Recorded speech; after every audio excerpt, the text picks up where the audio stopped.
सावित्री की अमावस्या के दिन ब्रह्मा जी के मुख से प्रकट हुआ है। सौभाग्यवती नारियां अखंड सौभाग्य के लिए बट सावित्री का व्रत आप लोग करते होंगे, कई लोग अखंड सौभाग्य के लिए करेंगे, क्योंकि इस बट के पेड़ के नीचे भगवान विष्णु शंकर जी से विनती करे थे वर के लिए, इसलिए अखंड सौभाग्य का देने वाला, जिसका प्रॉपर्टी का झगड़ा चल रहा हो, अदालत में कोई केस चल रहा हो, किसी भी चीज का केस, अदालत में अगर किसी भी चीज की अगर केस चल रहा है तो बड़ के पत्ते के ऊपर बालू मिट्टी का शिवलिंग बना, बालू रेत का, बड़ के पेड़ के नीचे ही उसकी पूजन करें, उस पे 3 चम्मच दही चढ़ा दें, अपनी मनोकामना कर कर दही चढ़ाकर उस दही को चम्मच में वापस लेकर शंकर जी की पूजन कर कर उसको विसर्जन करें। वो दही जो लेकर आए, जब अदालत कार्रवाई हो और आप केस के लिए अदालत में जाएं, उसको चंदन में मिलाकर तिलक कर कर जाइए, आपका काम विजय प्राप्त होगी, काम फतेह हो जाएगा। बटकेश्वर महादेव का स्मरण करने से कार्य की सिद्धि होती है। जिस बच्चे का एग्जाम में पास नहीं हो रहा हो, अच्छे नंबर नहीं आ रहे हो, वो भी इस दही का तिलक लगाकर जा सकते हैं। बटकेश्वर ऐसे भगवान शिव विराजमान हैं। 16 श्रृंगार में नारी के हाथ की चूड़ी का कलर अलग हो सकता है, चूड़ी की डिजाइन अलग हो सकती है, चूड़ी अलग हो सकती है, चूड़ी महंगी सस्ती हो सकती है, मंगलसूत्र की कीमत ऊंची नीची हो सकती है, पांव की बिछुड़ी की कीमत ऊंची नीची हो सकती है, कान के कुंडल की कीमत ऊंची नीची हो सकती है। तुम्हारे शरीर पर जितने जितने 16 श्रृंगार हैं उसकी कीमत ऊंची नीची हो सकती है। केवल मंगलसूत्र की डिजाइन बदल सकती है, नाक की लौंग की डिजाइन बदल सकती है, कान के बुंदे की डिजाइन बदल सकती है, हाथ की चूड़ी की डिजाइन बदल सकती है, पांव की पायल की डिजाइन बदल सकती है। केवल नारी के 16 श्रृंगार में एक श्रृंगार ऐसा है जिसकी कीमत जो पहले थी वही कीमत आज तक है और उसकी डिजाइन आज तक नहीं बदली। वो मांग का सिंदूर है, एक जैसी डिजाइन है और एक जैसी कीमत है।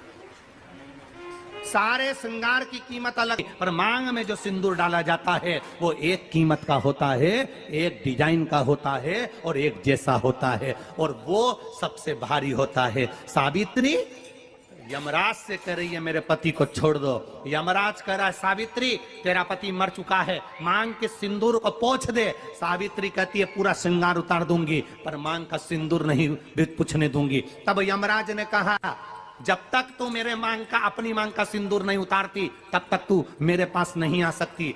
भगवान यमराज से सावित्री ने कह दिया मैं भी तुझे वचन देती हूं यमराज, मेरी मांग में जब तक सिंदूर है, जैसे सीता ने लाइन, लक्ष्मण जी ने लाइन खींच दी थी और सीता पार नहीं जा सकती थी, मैं भी तुझे वचन देती हूं जब तक नारी की मांग में सिंदूर है तब तक तू उसके पति को उसके सामने लेकर नहीं जा सकता, यह भी मैं तुझे कह देती हूं। यमराज भैंसे पर सवार होकर सत्यवान को लेकर जा रहा था, सावित्री से वचन पर वचन चल रहे थे, अड़ के पेड़ के नीचे छोड़कर आए।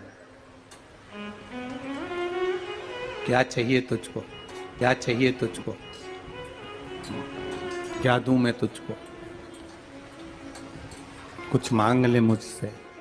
सावित्री कहती है क्या दोगे आप, मेरे पति के प्राण दे दो बस वापिस, और कुछ नहीं चाहिए। यमराज यमलोक में प्रवेश करने लगा, मांग के सिंदूर में से थोड़ा सा सिंदूर सावित्री ने केवल हाथ में लेकर अपनी बिंदी पर जो लगाया, सत्यवानंद को लेकर यमराज अंदर नहीं जा पाया, बाहर खड़े होकर कहता है मांग ले, मैं तुझे एक वचन नहीं, तू बोले तो मैं 2 वचन दे देता हूं, तू बोले तो मैं 3 वचन दे देता हूं, तू मांग क्या चाहिए। तब सावित्री ने कहा देना चाहते हो, हाँ।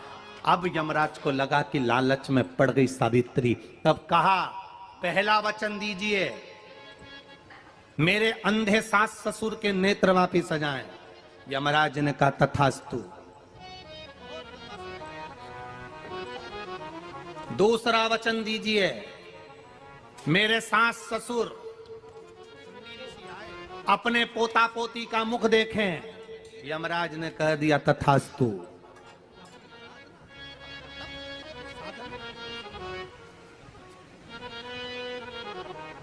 जाओ। यमराज जाने लगे, फिर आग जलने लगी। कहने लगे अब मैं अंदर क्यों नहीं जा पा रहा हूं। सावित्री कहती है तुमने वर दिया है, मेरे सास ससुर पोता पोती का मुख देखें, उनके बेटे को तुम ले जाओगे तो पोता पोती कहां से होगा, छोड़ कर जाओ। सावित्री है, पति को वापिस लेकर आ गए। कर्जा मुक्ति के लिए सारे वृक्षों में अगर कोई श्रेष्ठ वृक्ष माना गया है तो वो बट का वृक्ष माना गया महाराज। इसलिए प्रशासनिक कार्य के लिए, मानसिक टेंशन में, परेशानियों में बटकेश्वर महादेव का स्मरण किया जाता है। और यदि निवेदन करूंगा, बहुत ज्यादा यदि आपको कर्जा हो गया है, बहुत ज्यादा कर्जा हो गया और वो कर्जा चूक ही नहीं रहा, तो थोड़े दिन बड़ के पेड़ के नीचे आप बटकेश्वर महादेव के लिए 1 लोटा पानी, उसमें थोड़ा सा पिसा हुआ चावल पीस के गला लेना, चावल को और पीस लेना, पीस के उस पानी में मिला लेना और मिलाकर उसमें थोड़ी सी हल्दी पिसी हुई डालकर बटकेश्वर महादेव के नाम से बड़ के पेड़ के नीचे, बड़ के पेड़ की थोड़ी सी जड़ उठा लाना और उस जड़ को एक कोई धागे में बांधकर या तो अपने गले में डाल लो या अपनी जेब में पटक लो, उसको थोड़े दिन पटक कर रखना, लगभग 2 से 3 महीना पटक कर रखो। वो जड़ जैसे बड़का पेड़ विस्तार होता है, पानी गिरे ना गिरे, जल वृष्टि हो ना हो, गर्मी पड़े ना पड़े, उसको कोई फर्क नहीं पड़ता। बड़का वृक्ष आप रूप फैलता जाता, उसकी जड़ें अपने आप प्रबल होती है। उसी तरह ये बटकेश्वर महादेव कहीं से भी अगर जड़ आपके पास में रखी है 1 महीना, 2 महीना, 3 महीना तक, तो ये जड़ अपने आप लक्ष्मी को पकड़कर खींच कर लाती है और कर्जे से मुक्त कर देती है। बटकेश्वर महादेव। पत्नी को कभी हल्का मत समझना। सावित्री का पति शांत हो गया था, मर गया था। बड़ के पेड़ के नीचे यमराज उसको लेने के लिए आ गए और सावित्री को छोड़कर यम उसके पति के प्राण लेकर जाने लगा। सावित्री मैया अपने सात्वित्व के बल से, सावित्री अपने सात्वित्व पतिव्रता परमेश्वर के बल से यमराज के पीछे पीछे जाने लगी। यमराज आगे, सावित्री पीछे, यमराज आगे, सावित्री पीछे। यमराज ने पलट कर देखा तो पीछे सावित्री आ रही थी। सावित्री से पूछा तू मेरे पीछे क्यों आ रही है? मेरे पति सत्यवान को तुम लेकर जा रहे हो, मेरे पति को छोड़ो। यमराज ने कहा इसका अंतिम क्षण है, मर चुका है, जाओ नीचे उसके शरीर का अंतिम संस्कार करो, नहीं तो कोई जानवर खा जाएगा। सावित्री बोली मैं जाने वाली नहीं हूं, मेरे पति को छोड़ो। यमराज कहते हैं हम जिसको पकड़ लेते हैं उसको छोड़ते नहीं है। यमराज लेकर जाने लगे, सावित्री और पीछे चली, सामने यमलोक था, अंदर सावित्री जाने लगी तो यमराज ने रोक दिया, रुक, कहां जा रही है तू, अंदर क्यों प्रवेश कर रही है, मेरे पति सत्यवान को छोड़ दो। यमराज प्रसन्न होकर बोले सावित्री आज मैं प्रसन्न हो गया तुझ पर, क्योंकि तू मेरे दरवाजे तक आई है, मांग तुझे क्या चाहिए। सावित्री कहती है मुझे 2 वर दे दो, मुझे 2 वर दे दो। अब तो यमराज प्रसन्न हो गया, ये अपने पति को भूल गई, इसने अपने पति को छोड़ दिया, ये अपने पति को भूल गई, इसने अपने पति को छोड़ दिया।